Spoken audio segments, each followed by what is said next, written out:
ওর ফ্রেন্ডদের সাথে দেখা করতে গেছেন। আসতে একটু দেরি হবে। কিছুক্ষণ পর কলিং বেল বাজলেই ঈশিকা যেয়ে দরজাটা খুলে। তোর ভাবি কোথায়? ড্রয়িং রুমে সবার সাথে গল্প করছি।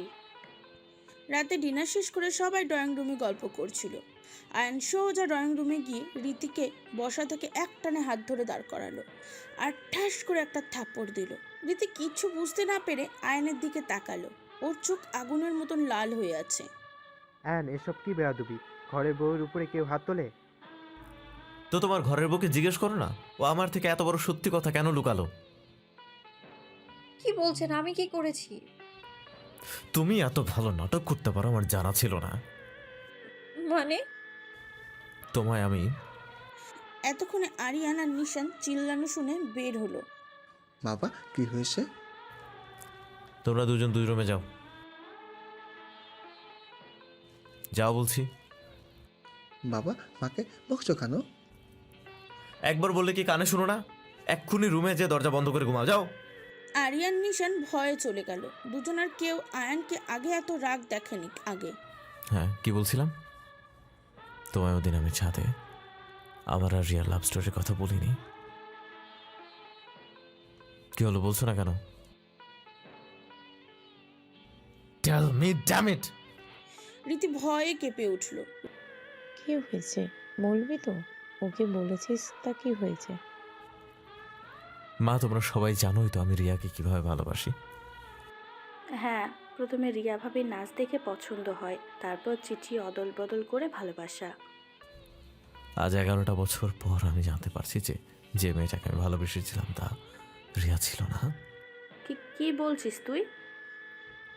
জানতে চাইবে না মেয়েটি কে ছিল? কে? আপনাদের ঘরের ছোট বউ রীতি। তুই কি বলছিস? কিছুই বুঝতে পারছি না। রীতি মাথা নিচু করে দাঁড়িয়ে আছে। এসব কি হচ্ছে ঘরে? কিছুই বুঝতে পারছি না। আজ আমি অফিস শেষে আমার ভার্সিটির ফ্রেন্ডদের সাথে দেখা করতে গিয়েছিলাম। সেখানে প্রায় সবাই আসছিল। কাউকে বিয়েতে দাওয়াত দিনে বলে আমার বউয়ের ছবি দেখতে চাইলো। সবাইকে ফোন করে দেখালাম। তখন জানতে পারলাম রীতি ওই মেয়ে যে ডান্স কম্পিটিশনে রিয়াকে হারিয়েছিল। তো রীতি ভাবি তো অনেক সুন্দর নাচে, হারাতেই পারে। আমার কথা কি শেষ হয়েছে? সরি। তারপর সবাই তারিফ করছিল কারণ রীতি নাকি আমাদের ভার্সিটির সবচেয়ে সুন্দরী মেয়ে ছিল। কিন্তু কিছুক্ষণ পর খেয়াল করলাম মিনা, অর্থাৎ রিয়ার বেস্ট ফ্রেন্ড, ও ছবির দিকে হাঁ করে তাকিয়ে আছে। আমি ওকে জিজ্ঞেস করলাম, মিনা এভাবে হাঁ করে তাকিয়ে আছো কেন? ভাবছি, সত্যিকারের ভালোবাসার মানুষদের যতই কেউ দূরে সরাতে চাক, তারা কোনোভাবে মিলেই যায়। মানে? আসলেই। কি হয়েছে বল। আসলে তুমি যে মেয়েকে ভালোবাসতে সে রিয়া না, রীতি। এসব কোন ধরনের মজা? এটা মজা করার জিনিস? আমি কখনো এটা বলতে চাইনি, কিন্তু এখন না বলে পারছি না। হয়তো রিয়ার আত্মাও শান্তি পাবে তোমার সত্যিটা জানালে। আমার আগে বলা উচিত ছিল, কিন্তু এখন বলছি। আসলে রিয়া তোমাকে ভার্সিটিতে প্রথম দিন থেকেই পছন্দ করতো, খুব ভালোবাসতো তোমায়, কিন্তু তুমি সারাদিন বই নিয়ে থাকতা, ওকে পাত্তাও দিতা না। একদিন রিয়া আর আমি তোমাকে চিঠি রাখতে দেখি ডান্স রুমে। রীতির প্র্যাকটিসের পরই রিয়া প্র্যাকটিস ছিল, তাই তখন গেছিলাম। ওই দিন একটু তাড়াতাড়ি গিয়েছিলাম, কিন্তু কিছুই বুঝতে পারলাম না। কিছুক্ষণ পর দেখি রীতি দরজার ভেতর থেকে মুখ বের করে উকি মেরে কি দেখে, চিঠিটি নিয়ে হাসি দিয়ে আবারও ভিতরে ঢুকে দরজা লাগিয়ে দেয়। রীতির প্র্যাকটিস শেষ হয়ে আমরা ঢুকলাম। ওর লকারটাতে ক্লিপ ঢুকিয়ে খুলে ফেললাম। তারপর অনেকগুলো চিঠি দেখলাম। আর তোমার হ্যান্ডরাইটিং রিয়া চিনত, তাই বুঝতে আর সময় লাগেনি যে হাতের লেখাটা তোমার। সব পড়ে বুঝলাম যে তুমি আর রীতি অনেক দিন ধরেই কথা বলছো, কিন্তু এখনও দেখা করনি। তারপর রিয়া তোমাকে পাওয়ার জন্য এতই পাগল ছিল যে প্ল্যান করলো যে তোমাকে তোমার ময়ূরী সেজেই পাবে। টিচারের সাথে কথা বলে রীতির সাথে প্র্যাকটিসের টাইম এক্সচেঞ্জ করে নেয়। আর রীতির সময় সকালে এসে পড়ে আর সব চিঠিগুলো সরিয়ে ফেলে। রীতি জিজ্ঞাসা করলে আমরা বলি আমরা চিঠির ব্যাপারে কিছুই জানি না। তারপর তুমি হাতের লেখা চিনে যাবা, তাই আর চিঠি দিইনি। প্ল্যান অনুযায়ী তুমি 3 দিন পর এসো আর রিয়া আর তোমার রিলেশন শুরু হয়। এভাবে তা তো আর বলা দরকার নেই। আমাদের দুজনের ডান্স কম্পিটিশন নিয়ে ভয় ছিল। আমরা প্ল্যান করেছিলাম যে রিয়ার পায়ের মোচড় অ্যাক্টিভ করবে, কিন্তু ওই দিন আন্টি অসুস্থ হয়ে যাওয়ায় তুমি আসোনি, তাই কোনো সমস্যা হয়নি। রিয়া তোমার জন্য আর ডান্স কম্পিটিশনে হারার জন্য রীতিকে দেখতে পারতো না। ওকে অনেক বিরক্ত করত। তারপর থেকে আমরা যথাসম্ভব তোমাকে আর রীতিকে দূরে রাখার চেষ্টা করেছি, কিন্তু বলে না, সত্যি ভালোবাসা নিজের তার ভালোবাসাকে খুঁজেই নেয়। ভাগ্য থাকলে একে অপরকে পেয়েই যায়। তোমার ভালোবাসা সত্যি ছিল আয়ান, তাই আজ 11টি বছর পর তুমি তোমার ময়ূরীকে পেলে, তোমার ভালোবাসা পেলে। সত্যি খুব অবাক লাগছে আমার যে তোমার বিয়ে রীতির সাথেই হলো। জানি মাপ করার পসিবল না, কিন্তু পারলে মাপ করে দিও আমাকে আর রিয়াকেও। মিনা হাত জোর করে মাপ চাইল। তখন যেন আমি পাথর হয়ে গিয়েছিলাম। শুধু ভাবছিলাম এই 11টা বছর মিথ্যা ছিল, আমার ভালোবাসা মিথ্যা ছিল, আমাদের সম্পর্কটা মিথ্যা ছিল। পাথর হয়ে গিয়েছিলাম তখন। কি বলবো বুঝতেই পারছিলাম না। তখন মনে পড়লো আমি তো সেদিন রীতিকে সব বলেছিলাম। রীতি অবাক হয়ে আমার দিকে তাকিয়েছিল, কেন বুঝতে বাকি রইল না আর। রীতি অবাক হয়ে আমার দিকে তাকিয়েছিল, কেন বুঝতে আর বাকি রইল না। কিছু না বলে সেখান থেকে চলে আসলাম। সারাটা রাস্তা শুধু এটাই ভাবছিলাম। চিঠি না পাওয়ার পর রীতি আমাকে একবারও খোঁজেনি, তখন কি একবারও ভালোবাসেনি। আর সেদিন রাতে কিছু বলেনি কেন? বল রীতি, ওদিন বলো। বল রীতি, ওদিন বলনি কেন আমায়? আমি কিছু জিজ্ঞেস করছি, তুমি কি শুনতে পাচ্ছ না? রীতি ভয়ে ভয়ে বলল, আসলে আমি চাইতাম না যে আপনি সত্যি জানার পর রিয়াপুকে ঘৃণা করেন। আয়ন রীতির দুই কাঁধে হাত রেখে শক্ত করে ধরল। রীতি হালকা ব্যথা পেলেও কিচ্ছু বলেনি। সবার এত চিন্তা করো তাই না? আমার কি? তুমি কি আমাকে এতটাই ঘৃণা করো যে আমার কথা একটা বার চিন্তা করো না? রীতি চোখ তুলে আয়নের দিকে তাকিয়ে থমকে যায়, কারণ আয়নের চোখে পানি টলমল করছিল। আসলে আমি ওই আয়ন রীতির কাজ ছটকি দিয়ে ছেড়ে দিয়ে রুমে চলে যায়। রীতিও আয়নের পিছন পিছন যায়। সবাইও তাদের পিছনে যায়, কিন্তু মা থামিয়ে দেয়। এটা ওদের মাঝের সমস্যা, ওদেরকেই সলভ করতে দাও। সবাই থেমে গেল, কিন্তু সবার মাঝে ভয়টা রয়েই গেল যে কি হবে। রীতি যে দেখতে পায় আয়ন পিঠে মুখ করে আছে। সত্যি বলছি, আমি আপনাকে কষ্ট দিতে চাইনি। আমি চাইনি যে আপনি। আগে কিচ্ছু বলতে পারলো না, কারণ আয়ন আগেই তাকে নিজের বুকের মাঝে লুকিয়ে ফেলেছে। আয়ন রীতিকে এত জোরে জড়িয়ে ধরেছে যেন হালকা ছাড়া পেলে রীতি তার থেকে কোথাও দূরে পালিয়ে যাবে।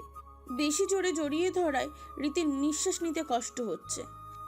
তোমার কি একবারও আমার কথা মনে হয়নি তখন? চিঠিগুলো পড়তে পড়তে তোমায় ভালোবেসে ফেলেছিলাম। তুমি কি একটা বারও ভালোবাসোনি? এই জন্যই বলি, তোমার প্রতি এত আকর্ষণ কেন সৃষ্টি হয়? তুমি জানো রিয়ার সাথে থাকলে ওর জন্য সেই টানটা আমার ফিল হয়নি, যেটা তোমার চিঠিগুলো দেখে হতো। দাঁড়াও একটু।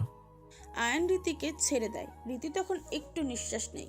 আয়ন আলমারির ড্রয়ার থেকে একটি বক্স বের করে রীতির সামনে নিয়ে আসে। রীতির হাতে দিয়ে বলে খুলতে। রীতি বক্সটি খুলে চোখ বড় বড় করে ফেলে। এগুলো তাদের সব স্মৃতি, সেই সব চিঠি যা তারা লিখেছে। আয়ন রিয়ার থেকে চিঠিগুলো নিয়ে আজ পর্যন্ত তার সামনে রেখেছে। রীতি আয়নের দিকে তাকিয়ে দেখলো আয়ন হাঁটু কেড়ে বসে রীতির হাত থেকে বক্সটি নিয়ে নিচে রেখে ওর দুটি হাত নিজের হাতে নিল। কি বলবো বুঝতে পারছি না। আমার পক্ষে কাউকে আবার ভালোবাসা সম্ভব না, কিন্তু ওনার চোখের দিকে তাকালে যে সে সমুদ্রের মাঝে ভেসে যেতে ইচ্ছে করে, এ মায়ার ডুবে যেতে ইচ্ছে করে। কিন্তু হাজার হলেও এই মনটা কি করব আর? একবার ভেঙে গেলে যে তার জোড়া লাগানো খুব কঠিন হয়ে যায়। কিছু না ভেবেই একটা হালকা মুচকি হাসি দিয়ে বললাম, চেষ্টা করব। উনি সাথে সাথে দাঁড়িয়ে আমায় জড়িয়ে নিলেন। চলেন ডিনার করে নিই। একটা সুযোগ দিবে তোমায় ভালোবাসার, তোমার কাছে আসার, তোমার মনটা ছোঁয়ার। ফিরিয়ে দিবে সে আমার ময়ূরীকে, যার প্রেমে পড়েছিলাম। ফিরিয়ে দেবে সেই দুষ্টু মিষ্টি সেই মেয়েটাকে, যার চিঠি পড়ে তার ভালোবাসা জুড়িয়েছিলাম। একটাবার আবার বিশ্বাস করা শিখবে। সত্যি বলছি, মৃত্যু হলেও তোমার বিশ্বাস ভাঙতে দেব না। একটাবার আবার ভালোবাসবে, আমায় ভালোবাসবে। চল। খেয়ে দুজনে প্রতিদিনের মতো রীতি খাটে আর আয়ান সোফায় ঘুমিয়ে পড়ে। কাল রাতের পর সবাই আমাকে নিয়ে খুব টেনশনে ছিল, তাই অফিসে না যেয়ে সবার সাথে গল্প করলাম আর সময় কাটালাম। আরিয়ান আর নিশান কালকে খুব ভয় পেয়েছিল, তাই নিজে থেকে ওদেরকে স্কুলে নিয়ে আসলাম। আসার সময় আইসক্রিম কিনে দিলাম। কাল রাতে কি হলো ওরা ভুলেই গেল আইসক্রিমের লোভে। সারা বাড়ি খোঁজে আমার ময়ূরটাকে পেলাম না। উফ, আর সহ্য হচ্ছে না। আগে ওকে না দেখলে খালি খালি লাগতো, কিন্তু কালকের পর থেকে ওকে না দেখলে ওকে হারানোর একটা অজানা ভয় থাকে। ওকে না দেখলে কিছুই ভালো লাগে না। একই রুমেও নেই, দেখি রুমেও নেই, কই গেল মেয়েটা? ভিতরে যেয়ে দেখি রীতি বারান্দায় ওর ভেজা চুলগুলো মুছছে। আমার থেকে পেট করেই চুলগুলো মুছছিল, কিন্তু ও সে ফর্সা রঙের মেরুন কালারের সালোয়ার কামিজে ফুটে উঠেছে। এর মধ্যে চুলগুলো এক পাশ করে মুছছে। এর মধ্যে ওর ঘাড়ে সেই বিন্দু বিন্দু জমা পানিগুলো আমায় আরও কাছে টেনে নিচ্ছিল। যেই ওর পেটে আমার হাত দুটি আবদ্ধ করে টেনে নিজের সাথে মেশাতেই ও কেঁপে উঠল। আমি নিমিষে আমার নাক মুখ ওর ঘাড়ে ঘষতে লাগলাম, ওর ঘ্রাণ নিতে লাগলাম। আমার জন্য নেশা লেগে যাচ্ছিল। ওর ঘাড় থেকে মুখটা ওর চুলে নিয়ে গেলাম। ওর চুলের ঘ্রাণ যেন আমার নেশা বাড়িয়ে দিচ্ছিল। ওর ঘাড়ে মুখটি আবার নিয়ে আলতো করে একটি চুমু দিলাম। চুমু দিতেই ও কেঁপে উঠল। ওর ঘাড়ে আরও চুমু দিতে লাগলাম। প্রতিটি চুমুতেই ও কেঁপে উঠছিল। ওর নিঃশ্বাস ভারী হয়ে আসছিল, যা আমাকে আরও পাগল করে দিচ্ছিল। ওর ঘাড়ে আরও বেশি করে নিজের ঠোঁটের ছোঁয়া লাগিয়ে দিলাম। ও পেছনে ফিরে আমায় জড়িয়ে ধরল। আমার তো খুশির ঠিকানাই নেই। আজ প্রথমবার আমার ময়ূরী নিজের থেকে আমায় জড়িয়ে ধরেছে। আজ সব সুখ যেন আমার বুকে এসে জড়িয়েছে। আমি ও রীতিকে জড়িয়ে ধরতে যাব, তখনই রীতির মুখ থেকে সে একটা শব্দ শুনে থেমে গেলাম। সব সুখ যেন নিমিষেই কষ্টের রূপ নিয়ে নিল। রীতি কি বলল তাই তো? রীতি আমায় জড়িয়েই বলল, রাফি। এই একটি শব্দ আগেও শুনেছি, কিন্তু এত ব্যথা হয়নি। আজ খুব কষ্ট লাগছে এই একটি নাম শুনে।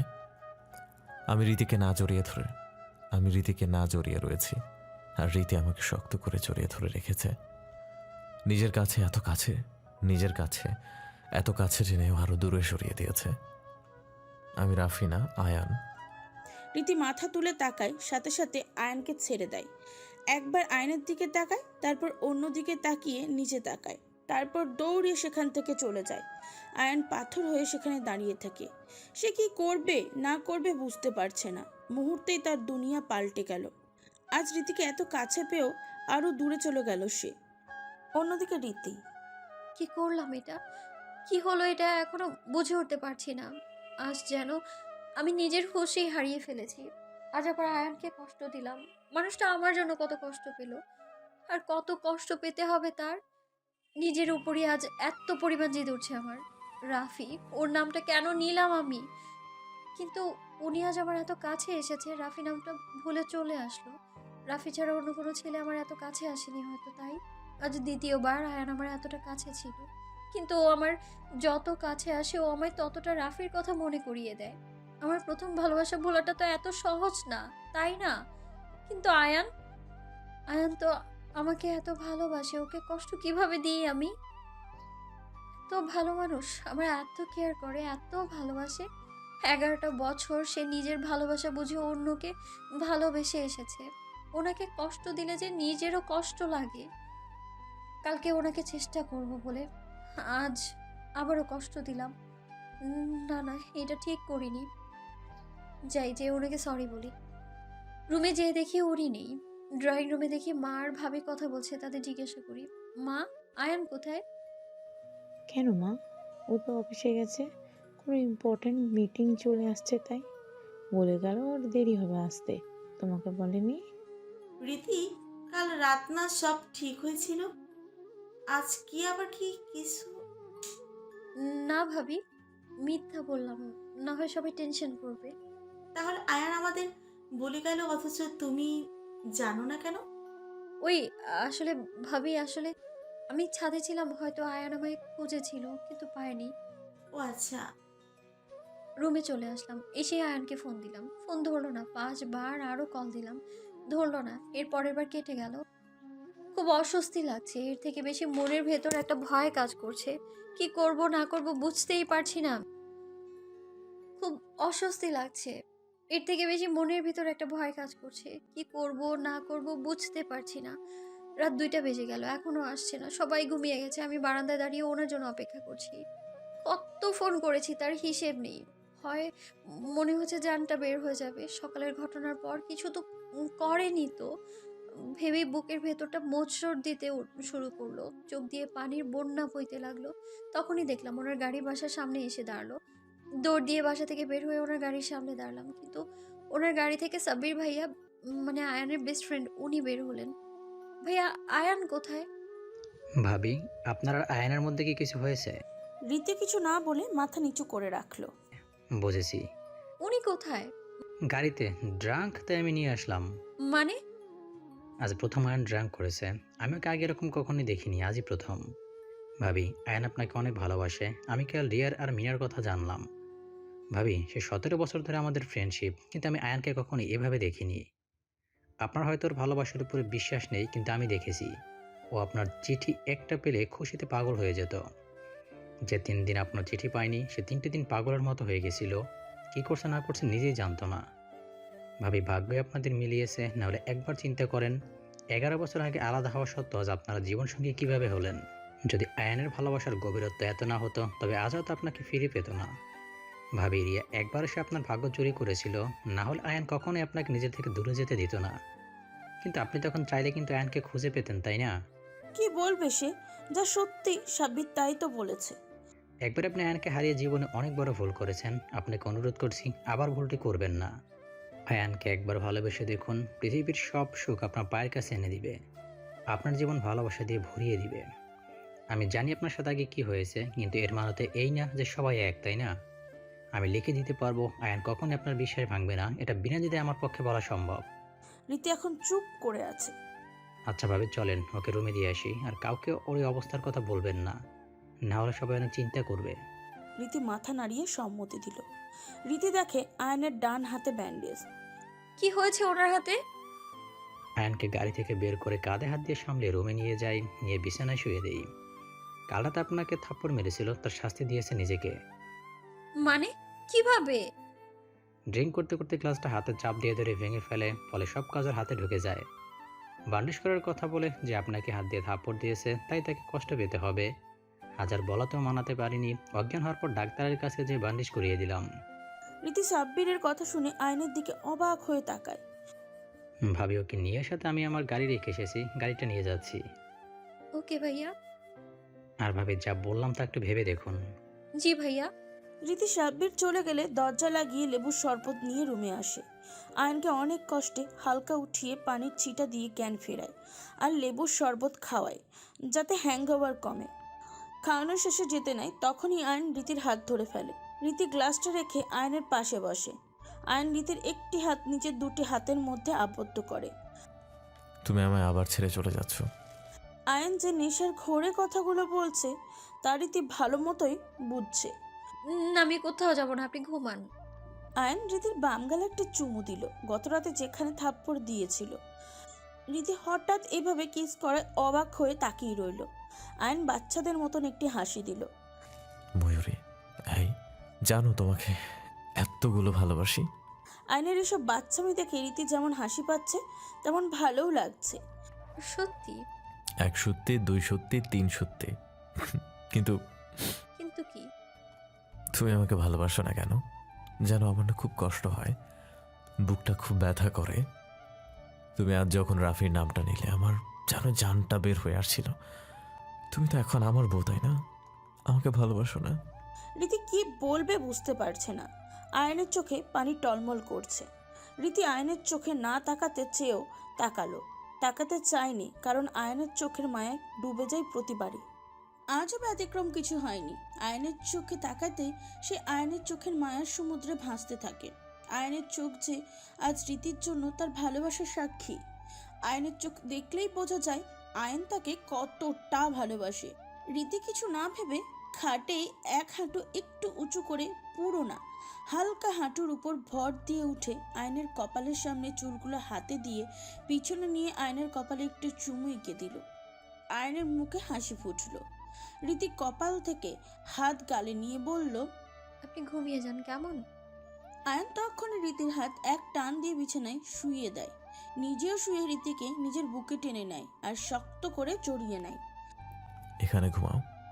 কিন্তু এখানে ঘুমাবে। আয়ন কিছুক্ষণ বাচ্চাদের মতন জিদ করায় রীতি আর কিছু বলতে পারল না। এছাড়া নিজেরও অনেক ভালো লাগছিল। আয়নের বুকের মাঝে খুব শান্তি পাচ্ছে সে।